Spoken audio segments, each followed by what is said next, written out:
If you want to run through defenders, dominate collisions, and be explosive off the mark, then this video is for you. Because let's face it, we all know that one guy. Maybe it's you, maybe it's your teammate. In the gym, they can squat double body weight, they can bench press like a powerlifter, and they probably deadlift enough to lift a small car. But when it comes to showing that gym strength on the pitch, they always fall short. They're falling off tackles, they're losing gain line, and ultimately they don't have that impact on the pitch that they want. Well, truth be told, it's for one reason and one reason only. It's not that they can't lift enough weight and produce enough force, is they can't produce that force fast. So in this video today, we're going to be giving the 3 key things that you need in your program to make sure that you're developing your explosive power.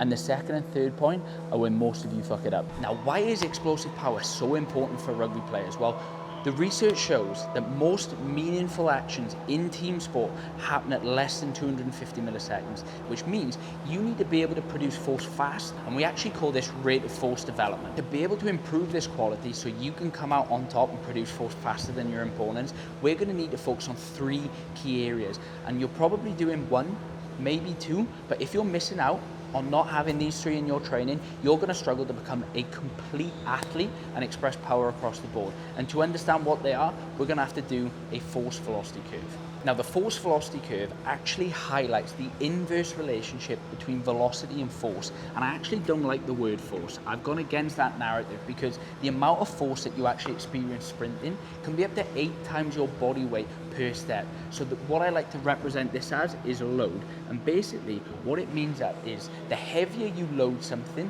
the slower you move, the faster you move, the lighter the load has to be to attribute that.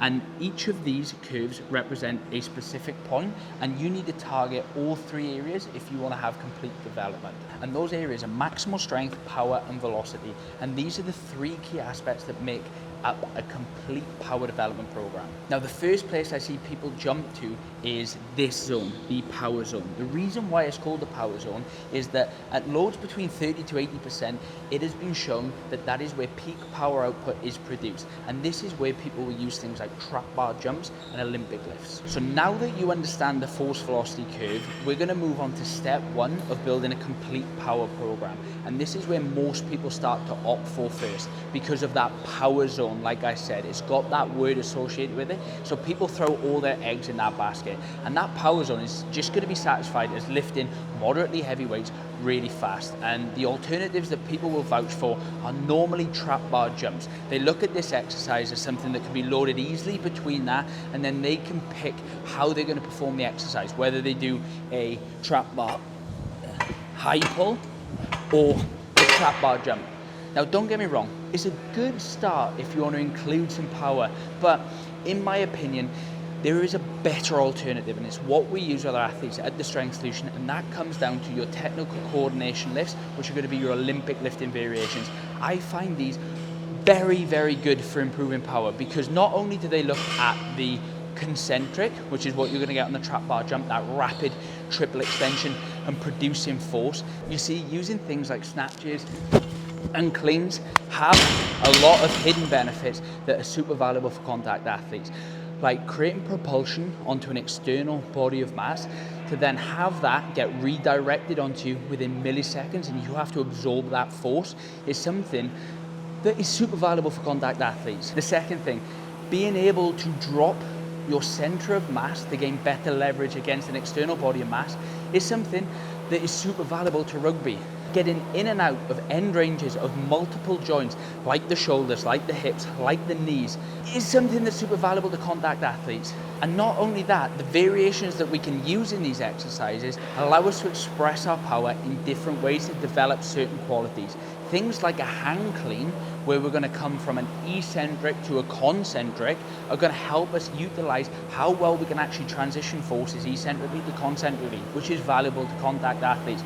Doing things like a block clean is going to teach you how quickly we can actually accelerate load from a dead stop and overcome inertia, which is super valuable for contact athletes. And that is why the only work that I will do for athletes, unless there are mobility restrictions, are Olympic lift variations, and that is why we've created a free ebook that you can download if you head to the description, which is going to give you a Learn to Lift series to make sure that you can include these in your program and the variations you may need if you've got underlying injuries and issues. It's going to be free to download. All you need to do is pop your email in and you'll be able to include these in your program to tick off step 1 of building power. Now, while lifting moderately light weights pretty fast is going to have an impact on RFD, it's not going to matter if you don't have a high level base of maximal force production to start off with, which is why point number 2 to becoming a powerful athlete is making sure that you are strong as fuck. You see, strength is the foundations of power, and as you look at the research, the higher standards of rugby that you step up are associated with higher levels of strength, which means that you need to make sure that you're prioritizing this alongside your training. Take this as an example. If you've got an athlete that can produce 200 newtons of force and you've got an athlete that can produce 125, but they're both asked to produce 100 newtons of force, you will see that one is working at 50%, the other working at 80%, and it's pretty clear to see which one will be able to get up to that speed quicker, the one that is working more submaximally. And this is called your strength reserve, and it's something that you need to have if you want to step up as an athlete. And this is exactly why I believe strength standards to be super valuable for rugby players, because they give you a little bit of a guideline as to what numbers you should be hitting in the gym to have that sufficient level of force production to step up and have that strength reserve over your opponent, which means you're going to dominate in collisions. From a lower body perspective, we should be having a back squat of 1.6 times body weight, a trap bar deadlift of 2 times body weight, and a front squat of 1.35 times your body weight if you want to step up. When it comes to the bench press, 1.1 times your body weight is going to be a nice number, and for the chin up, 1.3 times body weight. Making sure that we hit the standards across a wide range of movements is key, because as an athlete, you're not told to express your force in a nice strict way. The pitch is an unpredictable and chaotic place, so you need to make sure that you can express your force over a wider range of movements to make sure that you're completely covered from all angles. But remember, the barbell alone won't make you a powerful athlete. Remember the example of the powerlifter? That will be you if you're missing out on the third point, and that is going to be to maximize the velocity aspect of the curve, which means you need to be doing your plyometrics and your speed work. And now your plyos and your speed work are going to be the bridge between the gym and the pitch. This is going to be the thing that allows you to express that strength that you've built in the best way possible on the pitch. Here's how. They improve something called your RSI, which is one of the key metrics that we track with our athletes to make sure that they can actually become a dominant freak on the pitch. Why? Because RSI is one of the greatest predictors of sprint speed and explosive power for athletes, so it's something that you shouldn't be neglecting. Now, we've got a whole video on plyos on the channel that covers our 4-tier system that we implement to make sure that you pick the plyo progressions that are right for you, to make sure that you can give yourself the optimal dose. But there's one thing that I missed off that video that I'm going to include today, because in my opinion, it is the ultimate form of plyometrics, and like I said earlier, that is sprinting. Because I hate to break it to you, fast athletes are normally powerful and they're normally explosive. Because as you hit the floor during high-speed sprints, your body can absorb up to 8 times of force through certain tissues. So to be able to handle that force, not only do you need to have a high baseline level of force production, the ground contacts in sprinting are much faster than 250 millisecond, which means you need to be able to produce it fast. But here's the kicker. If you're not sprinting regularly in your training, you're shooting yourself in the foot, and it's why you probably may not be making the improvements in speed that you know you want to. Because unlike strength, which is quite a loyal quality, you can get away with not training any maximal strength work for up to 30 days before you start to notice diminishing returns in that quality.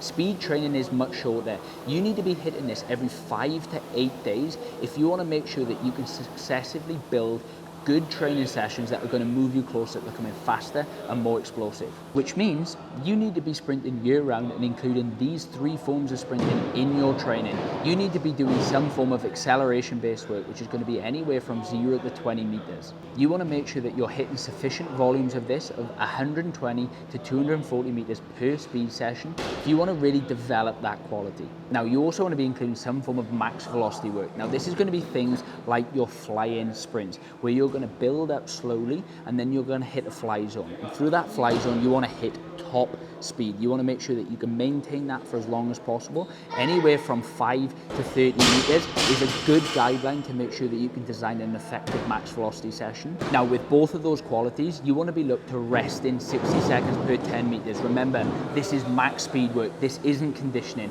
and it's something that a lot of rugby players fall into the trap of, thinking that they can just flog themselves to death, but that isn't the case. You need to be fresh from a neural perspective to outlay the forces needed to be successful from sprinting. So make sure that you maximize that rest time. The final thing that I really love to reinforce good technique, body position, and force into the floor are sledge sprints. These are going to be something that you can do as part of your gym sessions in your reactive portion of your workout to make sure that you're getting really effective at producing force in the right shapes. So as a little bit of a recap, if you want to become an explosive powerful athlete, you're going to need 3 things. Number 1, lifting moderate weights very fast. This is going to be best utilized with your Olympic lift variations. Number 2, maximal strength work. You need to be chasing that high level of maximal force output and building that strength reserve so you can come on top of your opponents and dominate them on the pitch. And the third thing, you need to maximize the velocity aspect in your training through plyos and direct speed work. And if you get those 3 things right, I have no doubt that you'll start to notice that you're breaking more tackles, making more tackles, and stepping up as the dominant player. Catch you in the next one. Peace.